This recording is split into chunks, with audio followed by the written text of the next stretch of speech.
Dear students, in our last two modules, we had studied about the preamble and the constitution. And in this module, we will be studying about the fundamental rights and duties.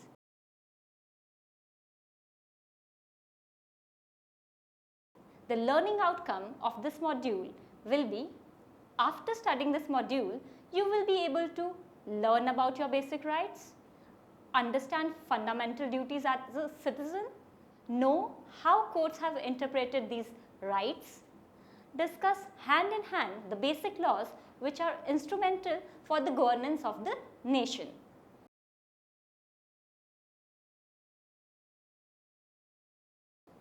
So we'll start with an introduction, Indian Constitution and fundamental rights. Fundamental rights, which are basically the human rights available to each human being, are envisaged in Indian Constitution. There are only few of the human rights and not all. All such rights are enforceable through the courts of law. It guarantees civil liberties such that all Indians can lead their lives in peace and harmony as citizens of India. These include individuals' right common to most liberal democracies such as equality before law, freedom of speech and expression and peaceful assembly, freedom to practice religion and the right to constitutional remedies for the protection of civil rights by means of writs such as habeas corpus.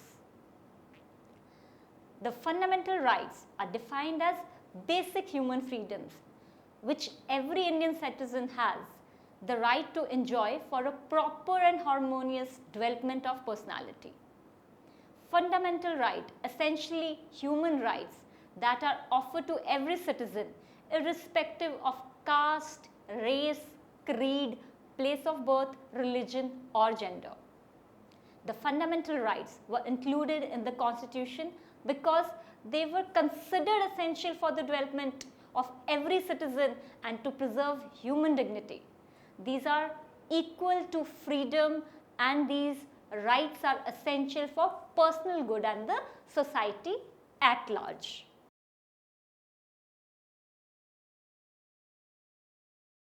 Now, various types of fundamental rights. Types of fundamental rights. The right to equality and equal protection of laws. The right to freedom. The right against exploitation. The right to religion. Cultural and educational rights. The right to constitutional remedies.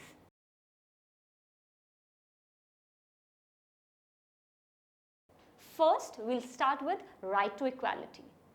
Right to equality, Article 14, 15, 16, 17 and 18 of Indian Constitution deal with right to equality.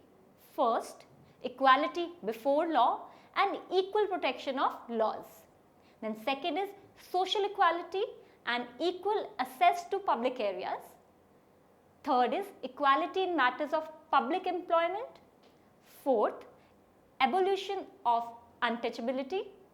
Fifth, abolition of titles. The society cannot discriminate any of the Indian citizen on the basis of their caste, creed, color, sex, gender, religion or place of birth. All equals be treated equally. Every person shall have equal access to public places like museums, temples, parks and theatres. Practice of untouchability is an offence and anyone doing so is punishable by law. Special provisions may be made for the advancements of any socially backward class or scheduled castes or scheduled tribes.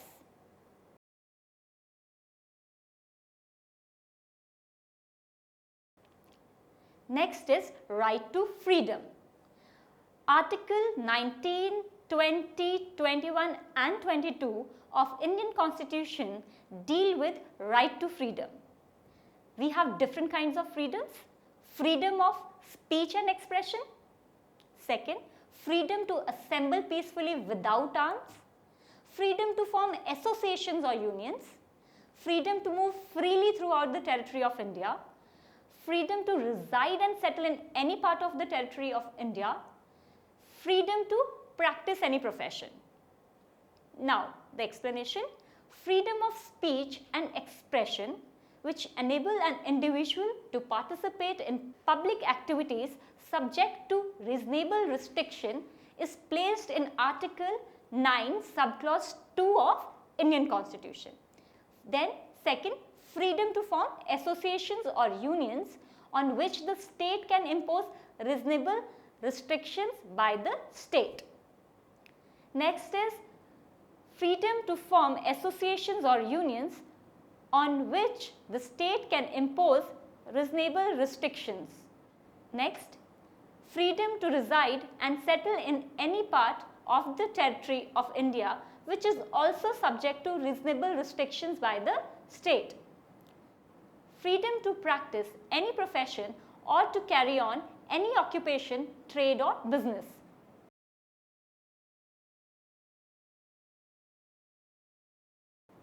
Next is right against exploitation.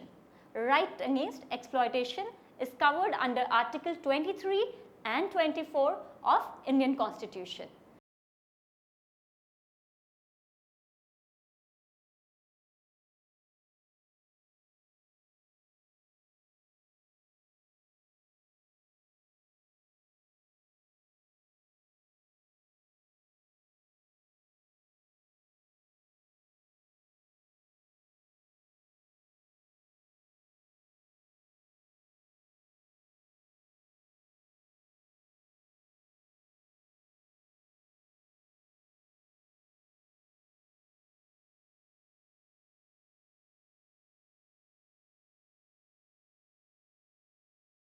Next is right to religion. Article 25, 26, 27 and 28 of Indian Constitution deals with right to religion. According to the Constitution, all religions are equal before the state and no religion shall be given preference over the other. State does not have any religion. Indian state does not have any religion.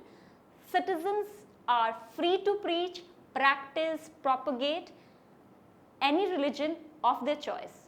Right to freedom of religion provides religious freedom to all citizens of the country.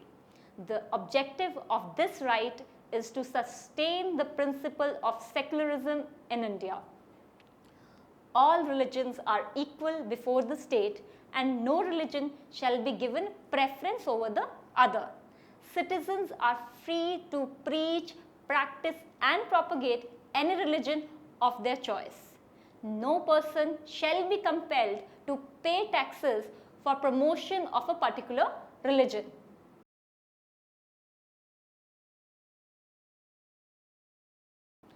Next type of rights which we are having are cultural and educational rights. Article 29 and 30 of Indian Constitution deals with cultural and educational rights. Any community which has a language and a script of its own has the right to conserve it and also to develop it. All minorities, religious or linguistic, can set up their own educational institution to preserve and develop their own culture. As India is a country of many languages, religions and cultures, the Constitution provides special measures to protect the rights of the minorities.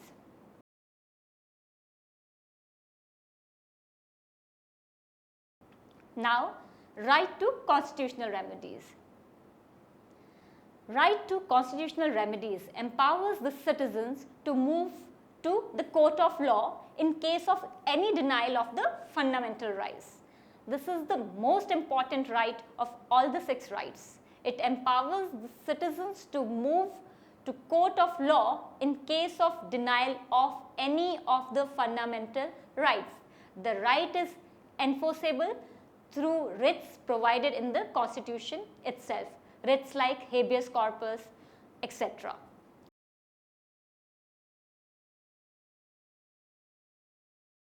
Now, critical analysis of the fundamental rights.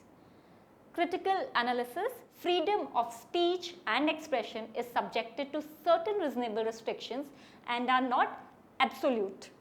Employment of child labor in hazardous job environments has been reduced, but their employment even in non-hazardous jobs, including their prevalent employment as domestic help, violates the spirit and ideals of the Constitution.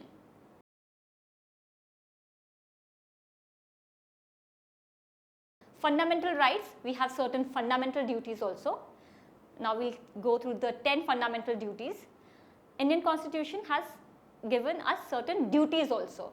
So the 10 fundamental duties are: first, to abide by the Constitution and respect ideals of Constitution and institutions like the national flag and the national anthem. Second, to cherish and follow the noble ideals which inspired our national struggle for freedom. Third, to uphold and protect the sovereignty, unity and integrity of the country. Fourth, to defend the country and render national service when called upon to do so. Fifth, to promote harmony and the spirit of common brotherhood among all the people of India, linguistic and regional or sectional diversities, to renounce practices derogatory to the dignity of women. Sixth, to value and preserve the rich heritage of our composite culture. Seventh, to protect and improve the natural environment, including forests, lakes, rivers, wildlife, and to have compassion for living creatures. Eighth, to develop the scientific temper, humanism, spirit of inquiry and reform. Ninth, to safeguard public property and abjure violence. 10th, to strive towards excellence in all spheres of individual and collective activity so that the nation constantly rises to higher levels of endeavor and achievement.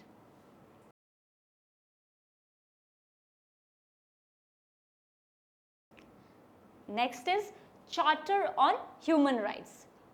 What is the meaning of rights? Rights literally mean those freedoms which are essential for personal good as well as the good of the community. Rights are described as our own demands needed for our own development.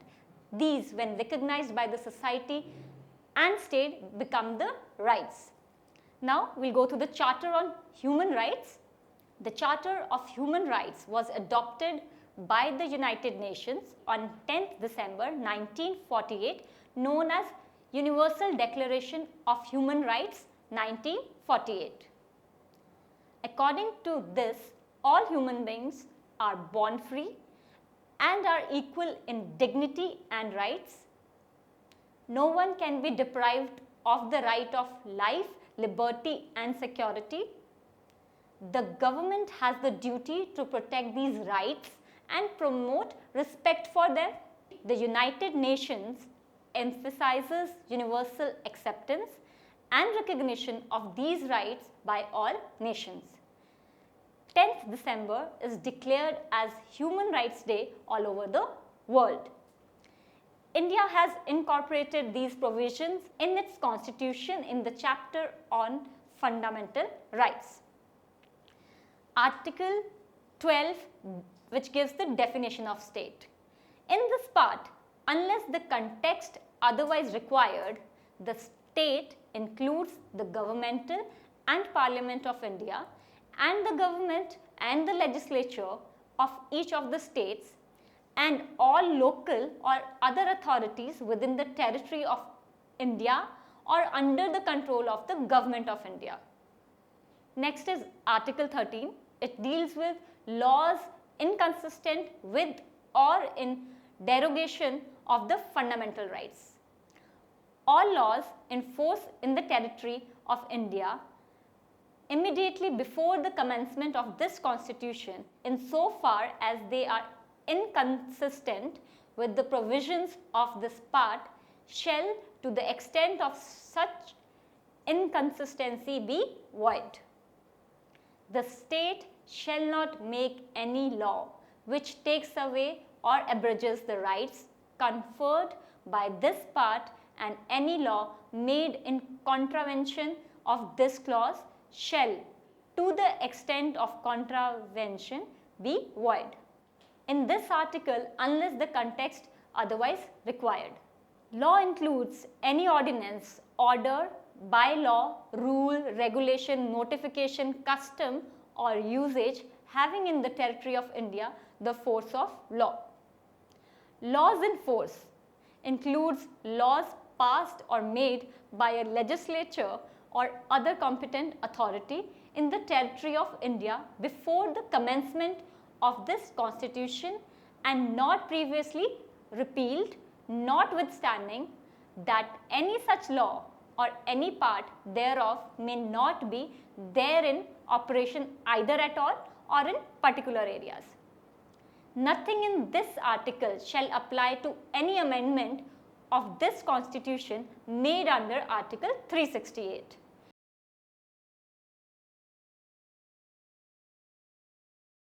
Now, what is the significance of human rights to the citizens? We will deal with these. Significance of fundamental rights to the citizen. These fundamental rights help not only in protection but also the prevention of gross violations of human rights. They emphasize on the fundamental unity of India by guaranteeing to all citizens the access and the use of same facilities irrespective of the background. Some fundamental rights apply for the persons of any nationality, whereas others are available only to the citizens of India. The right to life and personal liberty is available to all people, and so is the right to freedom of religion. On the other hand, freedoms of speech and expression and freedom to reside and settle in any part of the country are reserved to citizens alone, including non-resident Indian citizens. The right to equality in matters of public employment cannot be conferred to overseas citizens of India.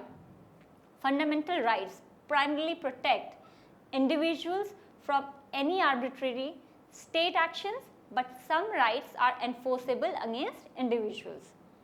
For instance, Constitution abolishes untouchability and also prohibits begar. These provisions act as a check both on state action as well as the action of private individuals.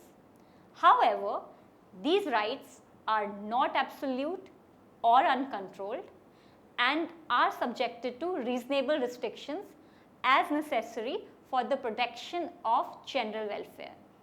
They can also be selectively curtailed. The Supreme Court has ruled that all provisions of the Constitution, including fundamental rights, can be amended. However, the Parliament cannot alter the basic structure of the Constitution. Features such as secularism and democracy fall under this category. Since the fundamental rights can only be altered by a constitutional amendment, their inclusion is a check not only on the executive branch but also on the Parliament and the state legislatures.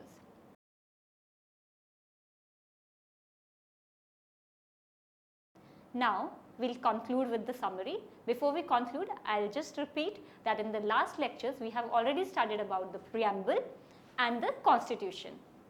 In this, what we have learnt so far in this module, we have learnt about the following points. First, what do we mean by the term fundamental rights? What are the 10 fundamental rights stated by the Constitution to the citizens of India?